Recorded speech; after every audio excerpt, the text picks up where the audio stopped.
এক সাদিকের একটা ভিডিও দেখছিলাম, এক সাদিকের তার সাদিক জিজ্ঞাসা করছে যে সৌদি আরব বড় লোক না বাংলাদেশ বড় লোক। তখন সাদিক বলছে যে সৌদি আরব বড় লোক, বাংলাদেশ তো খয়রাতি।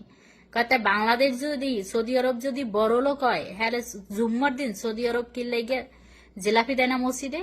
তো বাংলাদেশে তো জুম্মার দিন জিলাপি দেয় মসজিদে, আর সৌদি আরব মসজিদে জিলাপি দেয় না কি লেগে? তখন ওই সাদিক বলতে আছে, এ গঙ্গার গোষ্ঠী, তোর সৌদি আরব একটা ময়ার বোতলের দাম আছে 1 রিয়াল, 1 রিয়ালে বাংলার টাকা আছে 32টা। আর যদি হইয়ে যদি একজনারে তোরই দেয়, মানে একটা পানির বোতল দেয়, তাহলে কত টাকা হয় এরকম? আর 1 কেজি জিলাপি কত? 150 টাকা। তাই এখন তোর বড় লোক কোনটা, সৌদি আরব না বাংলাদেশ? গঙ্গার গোষ্ঠী আর আবিনা মগদারে, বুঝছেন? এইসব কথা কই গালি দিছে। আসলে এটাই বাস্তব কথা, আমিও দেখি এইরা যে সৌদি আরব মসজিদে ময়া দেয় ময়া, কিন্তু জেলাপি দেয় না। এর জন্য কয় যে জেলাপি দেয় না কি লেগে, ময়া দেয় কা। আর জেলাপি বাংলাদেশে দেয়, হয়তো বাংলাদেশ ধনী, বুঝছেন? কি কইতাম বাঙালি।